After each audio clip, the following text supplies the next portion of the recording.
Chers followers de Jack TV, bonjour. Aujourd'hui, nous prenons la direction du Congo où une vidéo de faux miracle de transformation de l'eau en feu a récemment créé une véritable polémique sur les réseaux sociaux.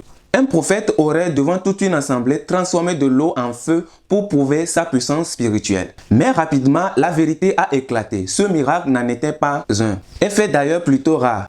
Eh bien, cet événement s'est produit dans l'une des églises Porte des Cieux dont le fondateur principal est le prophète Francis Joël Tachou. Conscient de la tournure que peut prendre cette polémique, les premiers responsables des églises Porte des Cieux ont rapidement pondu un communiqué dans lequel ils présentaient leurs excuses au public. Alors, que s'est-il vraiment passé? Pourquoi ces excuses?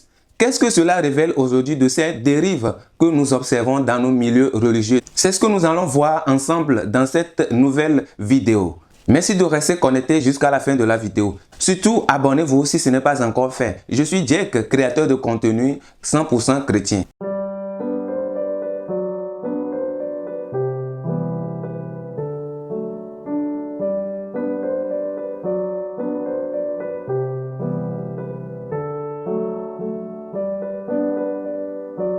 Tout a commencé lors d'un culte d'une assemblée des églises Porte des Cieux au Congo. Sur les images qui ont circulé, on peut voir quelqu'un tenir un seau en plastique contenant de l'eau. On voit un prophète à côté tenant le micro en train de proclamer des choses pour insinuer qu'il va produire un miracle de transformation de l'eau en feu.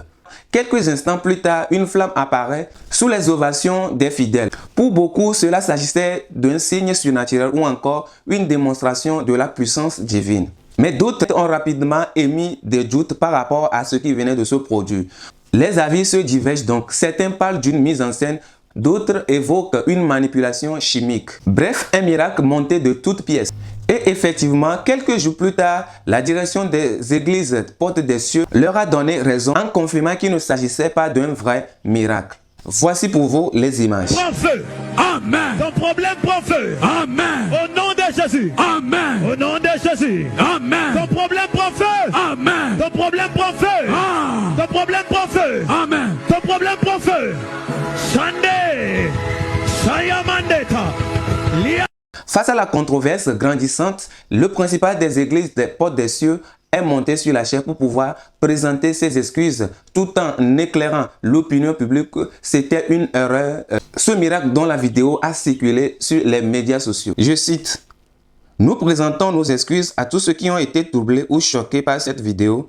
Ce qui s'est passé ne reflète pas notre foi ni nos valeurs. » C'est un geste rare qu'il faut saluer car beaucoup d'églises n'arrivent pas à reconnaître publiquement leur erreur. Et dans ce communiqué, il a été précisé que les mesures disciplinaires seront prises contre ce prophète qui a osé entreprendre une telle activité devenue virale. Et donc, dans les prochains jours, une enquête sera faite sur la personne de ce prophète et il sera suspendu pour quelque temps. Ces excuses ont été bien accueillies par certains, mais d'autres, cela perpétue, cela continue de les choquer puisque la vidéo est devenue virale. Et sur les réseaux sociaux, les avis se divergent.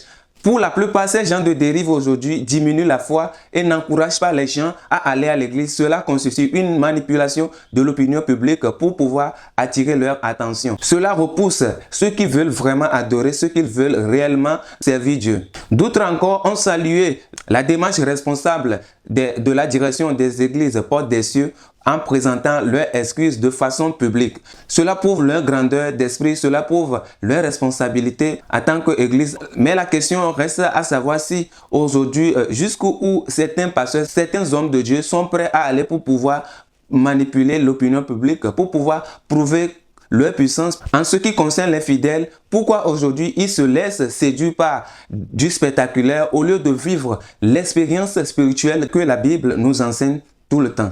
En tout cas, cet incident nous rappelle aujourd'hui que la foi ne s'éprouve pas par des effets spéciaux. De plus en plus, on voit émerger une course au miracle. Aujourd'hui, les fidèles ne veulent pas faire d'efforts pour chercher eux-mêmes la face de Dieu, chercher la puissance de Dieu qui a œuvré avec les apôtres Élie, avec les David, avec les Daniel. Ils veulent être émerveillés par ces genres de miracles. Ils veulent expérimenter les miracles sans connaître la profondeur de Dieu, sans connaître la vérité qui est la Bible. Les serviteurs, les hommes de Dieu veulent impressionner alors que la foi authentique n'a pas besoin de mise en scène. En tout cas, tout ceci prouve aujourd'hui que la fin des temps est proche parce que Ce sont des signes que la Bible avait prédits depuis belle lurette. Dans Matthieu 24, verset 24, il a été dit que les faux prophètes feront des prodiges pour pouvoir séduire l'opinion. Et donc, voir toutes ces choses aujourd'hui n'est pas surprenant de la part de ces chrétiens qui lisent leur Bible, qui maîtrisent parfaitement la parole de Dieu. En tout cas, quand le spirituel devient spectaculaire, on quitte le terrain de la vérité. Aujourd'hui, un tel acte a beaucoup de représailles sur les églises du Congo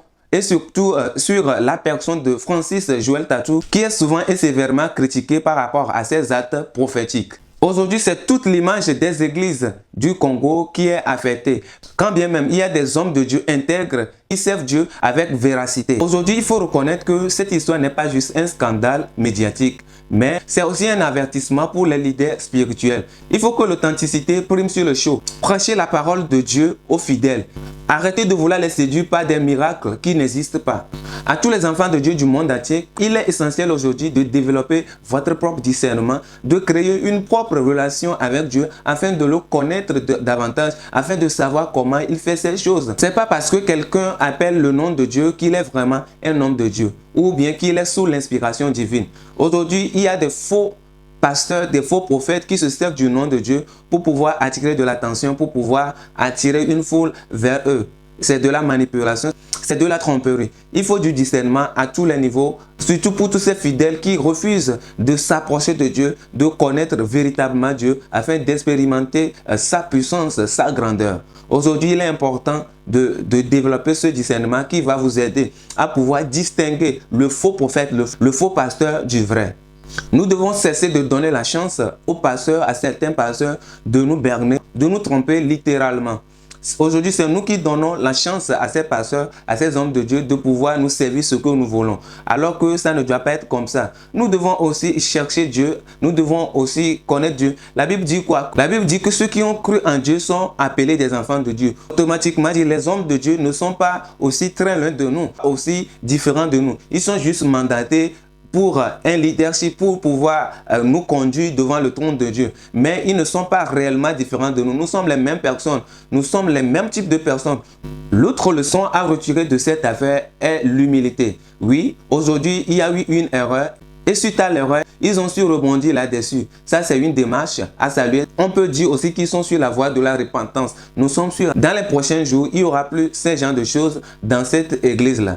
En fin de compte, ce faux miracle de feu n'aura pas seulement marqué les esprits, mais va aussi révéler les dessous et les responsabilités des leaders religieux, des leaders spirituels.